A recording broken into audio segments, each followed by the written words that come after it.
if if you want to read something that will depress you but liberate you at the same time, or just take some examples from it, it's Schopenhauer's book on how to win every argument. And that was one of the first few times I ever really paid attention to his thought on other human beings. And he looked at it with just like the clearest set of eyes, with the utmost clarity. And what you learn from it is that people aren't ever really arguing to validate a point. They're arguing either to win or for dominance, and whatever they're arguing is entirely irrelevant. It is just the idea of winning or the idea of controlling. Like, he saw it with such clarity that it depressed me. Like, it depressed me. And but he pointed out how to win these arguments, and the idea is not winning. It's not that you want to win, it's just that you want to maintain your peace. You want to walk away with your peace. And I've seen so many things online, like these debates and these blood sports, and it's a different realm because that's like a job at that point. But it's something you gotta be so careful with, because I've seen so many of these blood sports where, like, if you're having a dispute with someone or arguing with a spouse or a coworker, it's like you're trying to usually gain the upper hand or like control a situation or get them to do something, or you just want a power boner for a moment so you can feel good about yourself. When it comes to like these online debates and stuff, it's like people essentially what they're arguing for is like each other's fans. So whoever wins walks away with the other person's fans, and the loser is sort of crippled by it, and they have less fans, they lose relevancy. But like, you can kind of see where that dynamic exists. It's not really about making a point, it's about taking the other person's fans. And I've seen this happen so many times, and these debaters, I guess, or these scholars, whatever you want to call them, of course, they're arguing about political issues. They get ruined after that. They lose their relevancy. I mean, they still manage to survive, but they're just like turned into a leper all of a sudden. And then the other guy walks away with a majority of their fans, and it's just like, the audience, do we really feel that we've learned something at the end of the day, or do we just now we have someone else to admire and look up to and follow and retweet and post about, and become these sycophants, not for their ideas, just for the fact that they won. I mean, that is just the general hierarchy of human behavior. But it's disturbing when you think about it at a deeper level, that humans aren't arguing to validate things. They're mostly arguing for control.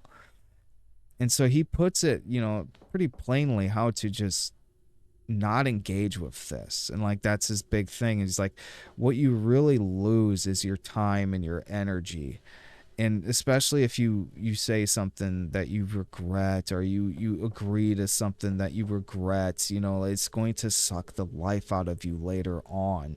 And so he figured it is best to just end the conversation, to not engage with it, to not have the most precious resource of your entire life robbed of you, which is your inner vitality, that light glowing inside of you, which is just eviscerated by the person who just sits there and derails, changes the subject, makes it about you, questions your principles, your personality, because that's what happens all the time is in an argument. It turns into about you. If you're arguing about trains and wagons, it will turn into an argument about you.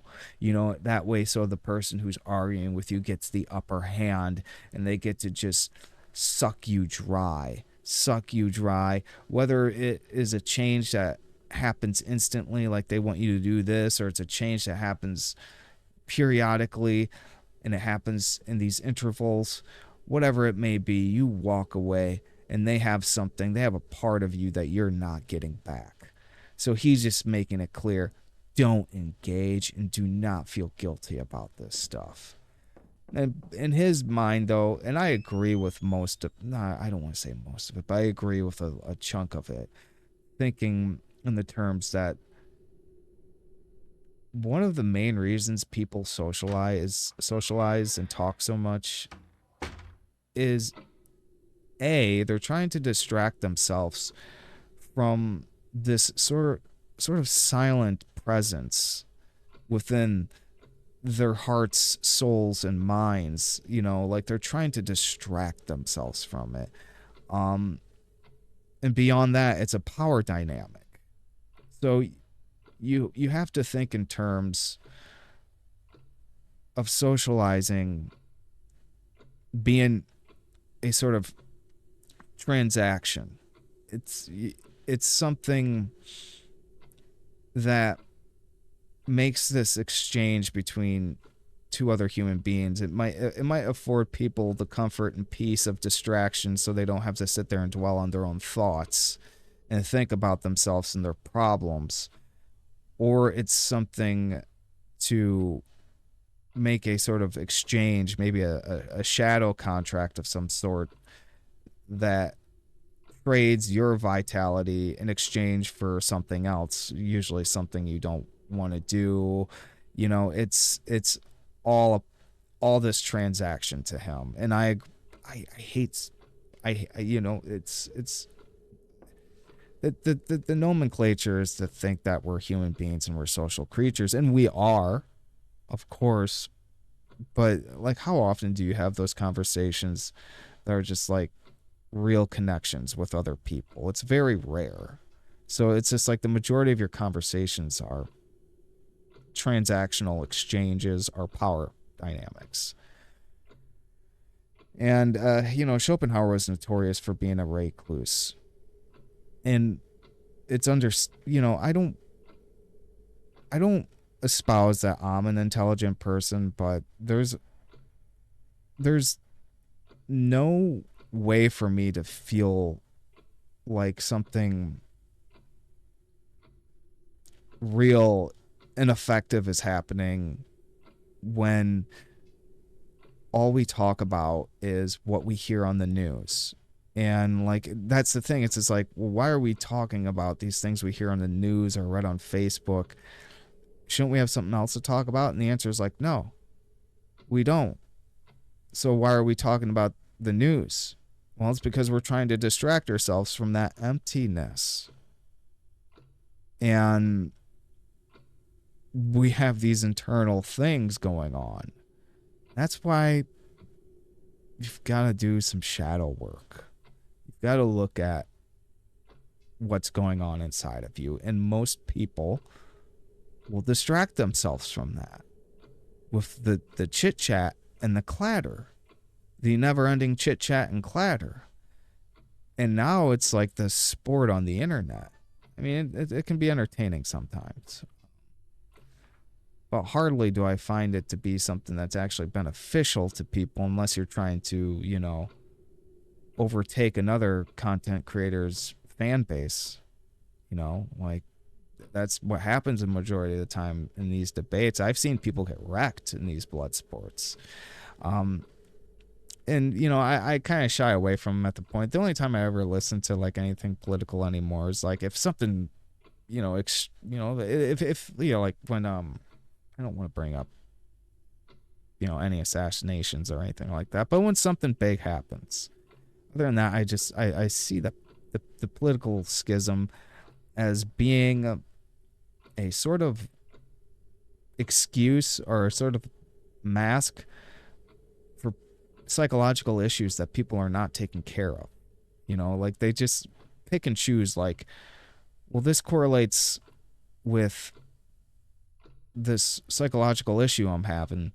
And it's sort of like acts as like this subterfuge for me and my unconscious mind. So instead of like taking a look or interest at the problem that exists, I instead look at a political issue and I make that the problem.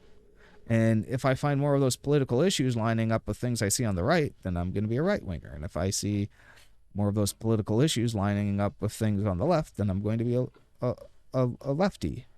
You know, and I feel that most of these stem from psychological issues. And it's this charade for mental health. But I mean, I can't completely obscure the political dynamic with psychological issues, because there are, you know, very important things happening in politics. But the human interaction that we normal people have with these politics at this point is absurd. I mean, I understand, like, you know, power to the people sort of thing like that, and living in a society that's not, you know, ruled by some tyrant. I understand all of that, but like the level that people are involved with things that literally do not affect their lives, it's absurd. It's fucking absurd. And all these conspiracies form from them, whether, you know, I've heard conspiracies and they're like projections. You know, it's like, and that's the problem with smart people, is they're better at, you know, rationalizing the justifications for why they should follow belief X, Y, and Z. Whereas dumb people, or less intelligent people, are actually smarter in some sense, because they can't rationalize why they should follow some belief that's insanely disturbed and makes zero sense. They can't rationalize it, so in effect they're doing something that's like smarter. You know, they're just living their lives at that point, because they can't rationalize why they should believe in this. And so smart people are good at rationalizing the most absurd things. So that's why you see a lot of smart people, you know, in the opposite aisle of you, where it's just like they're picking out the most absurd, insane, and crazy objects off the shelves that, you know, pollute everyone's mind with this insane garbage, is because they can rationalize it.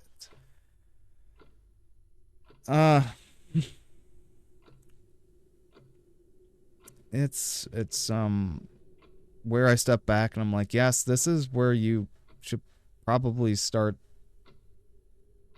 seeking the self-help or knowledge or wisdom in yourself, you know, as opposed to what others' opinions are. You know, you should focus on your own opinions and become independent. Stay away from the crowd.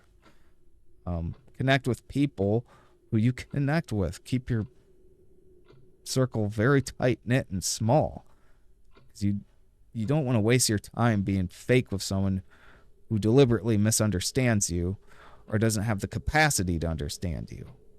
You want to stay away from that. You know, it's like that. What is it? Sun Tzu said, if you're the smartest person in the room, then you shouldn't be in that room. You should not. It's the truth. You know. Select an item in your inventory, choose combine from the context menu, and select a second item to combine it with. For example, you can use bandages and antiseptic on their own, or combine them to create a first aid kit, which heals for a larger amount. Pretty. Yes.